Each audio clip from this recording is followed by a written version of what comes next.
Hi, and welcome to Making Sense of Autism. My name is Staci Neustadt. I am the CEO and I'm a speech language pathologist.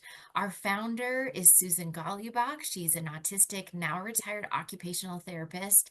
And we have an exciting topic for today. It's one of our tools called Just Right Learning. And it's funny because right now I'm actually listening to Brene Brown's book about being a perfectionist. And it's actually the second time that I've been listening to it because that desire to be a perfectionist is sometimes a barrier to achieving our goal. And this tool that Sue developed, Just Right Learning, is for our clients, our students, our children who have that fear of failure, who have that desire to be a perfectionist, and then either refuse to do something or shut down. I find that this tool, we have two things. We have a tool that you can actually use with the individuals. So this is for level 1 autistic individuals. And then we also have a guide that's for level 2, level 3 autistic individuals that is used by the parents, the therapists, the teachers. So Sue, tell us a little bit more about why you developed this tool, how to use this tool, and what people will see as an outcome from this tool. Well, I found as an OT working with my clients that if anything didn't go exactly the way they expected it to go, it wasn't just right, it wasn't perfect, they would go into a meltdown and it would be, no, no, no, no, I have to do it again. I have to do it again. They just refuse to accept that they may not have done it just right. Um, so I developed a tool because I recognized what I considered at the time a fear of failure because they don't want to be judged. Autistics grow up feeling judged because we're different. So we are well aware that people are judging us as not like other people, not doing things the way other people do. And since different is bad, we consider a judgment is going to be a bad judgment of us. So I created this form saying failure is essential to success. If we don't sometimes fail, then we don't learn from it and we don't improve. And to get to that perfection they're seeking, you really do have to, or you're going to fail so that you can realize, oh, that wasn't the way to go. Let's try this way. But if you start off getting the right answer every single time, which is what my clients were seeking, then they're not learning by it.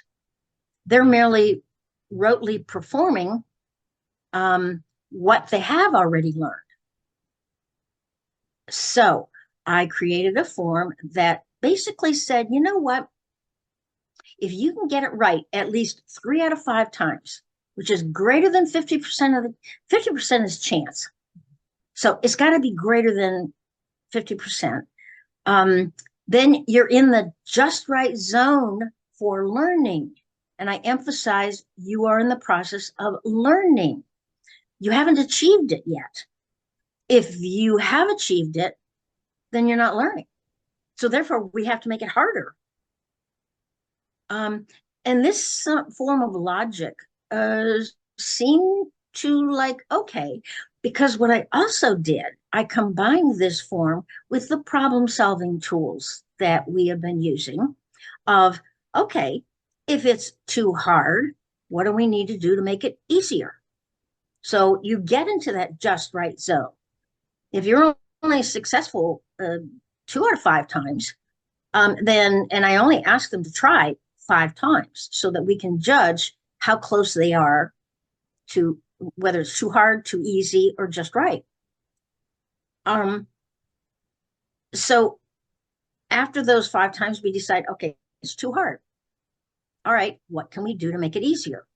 So I will offer suggestions, typical problem solving, trial and error. Try this, try that.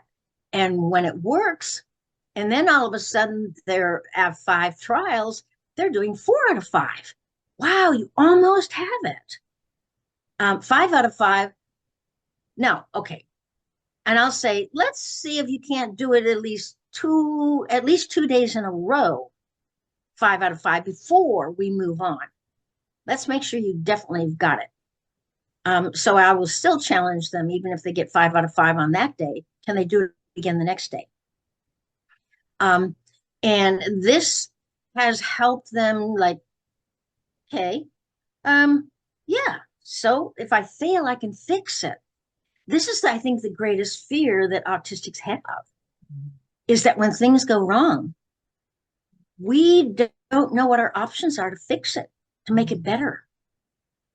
So by combining the just right learning theory with the problem solving of how do I fix it? How do I make it so that I can achieve my goal? Works fabulously. Yeah.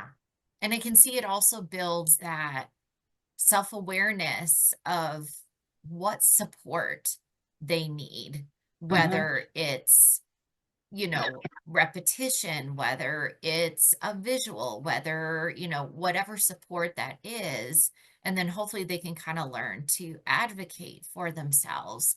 mhm, Um, and I have seen that, and it's really neat when they have that self-discovery. Like, so as a speech language pathologist, I'll have clients where I am testing or I ask them a question, and maybe they give me an answer that's completely off those brain inconsistencies, or they say I don't know, and we identify, oh wow, is this question too hard? Let's think, do you need me to repeat it? Do you need to know what one of the words mean?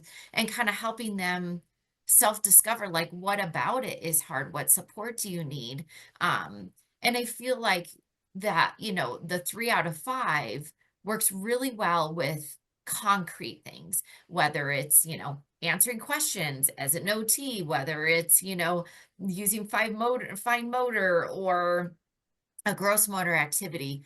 What do you do when it's not such a black and white activity? So say like a social goal or something that's more abstract. How do we use the same concept of just right learning? Um, and I have learned to do this for myself.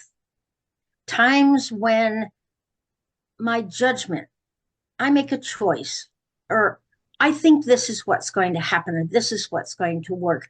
Or I'm in a social situation in which I just get that subconscious feeling, I don't think that went very well. Um, but I really can't identify the problem or how to fix it. But I go back and remind myself, well, you know what? 3 out of 5 times you've done pretty darn good. It's okay if you flub up once in a while. I call it an oops. Um, it's not a tragedy. It's just oops, Yeah. that didn't come out very well. I don't think I did that quite right. Now, some of it is just my self judgment, that I'm afraid other people are judging me, so therefore I judge myself. Um, but still, I remind myself of that 3 out of 5 rule that I can't be perfect, um, despite the fact that, yeah, life is better when everything goes perfectly. And I don't always know the right thing to do. Um, and this is where it's been difficult for me to realize that I can ask other people, what do you think about this? What would you have done?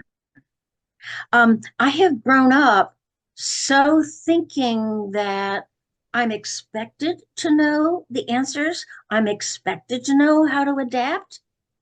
Um, and if I think hard enough, but I'm so self-reliant that I don't tend to remember that I can ask other people. And that's what this tool does for them. It's like, okay, that didn't go very well, but it teaches them, well, let's fix it. If it's too hard or you don't understand it, what do you need? Mhm. And I feel like this tool, like I said, we've got two different ones, but I feel like just using the tool or using the guide is going to develop that self-awareness, that independence, because they're trying, whereas so many of our kids are so prompt dependent. Mm. And that is us solving the problem. That is us trying it and doing it for them, or giving them, the answer, or giving them the strategy. And that's our executive functioning working, not theirs. Whereas this tool really gets them thinking. It's those reflexive questions like, did that work? What do you think? What support, could we use? Those kinds of things. And so I feel like this tool is so much in one. And I really like how you mentioned we do use the problem solving with it, because you kind of have to. Now, it doesn't mean you have to get the whole form out, because I know for me, like going from one form to the other, but use that same strategy of trial and error, of problem solving, and figuring out, did this work? Did this help? So this tool is available. It's a free tool that we're giving in the comments below. Just right learning. And like I said, there's two. There's one for our level one, our kiddos with stronger language skills. And then there's a guide. And really, I find a lot of times with these tools, sometimes I'll pull the tool out, but sometimes I just use the concept, especially when I've been using it with kids over and over again. And they get it, and they just get how to use it. And I feel like what you'll end up seeing is that independence, is the more willingness to try, because that idea of failure, there's that, we're taking away the hammock, and giving that safety net of, if there is that failure, we know we can ask for support, we know we can ask for help to make it easier. So I love it. Awesome. Thank you, Sue. You have to remember too that I developed these forms not specifically to support the individual, but to support the professional or parent that is working with them, as a guide to help you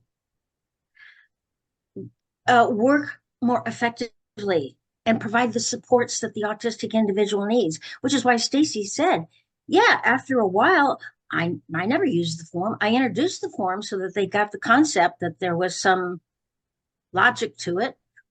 But after that, I didn't need it. I would just use the words and the concepts.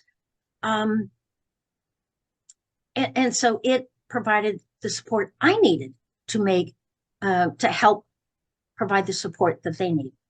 Yes, that is such a good reminder. And that's really all of our forms. And they're all developed so we can support in a way that makes sense to our clients. Because right now, Mhm. most of us are using strategies that work for our non-autistic brain. And so it is ableist, because we're basically using our strategy and forcing it upon our clients. And sometimes it makes sense, but sometimes it doesn't. And so using these strategies developed in a way that makes sense to the autistic brain is way more powerful. Yeah. Awesome. Thank you, Sue. Thank you, Staci.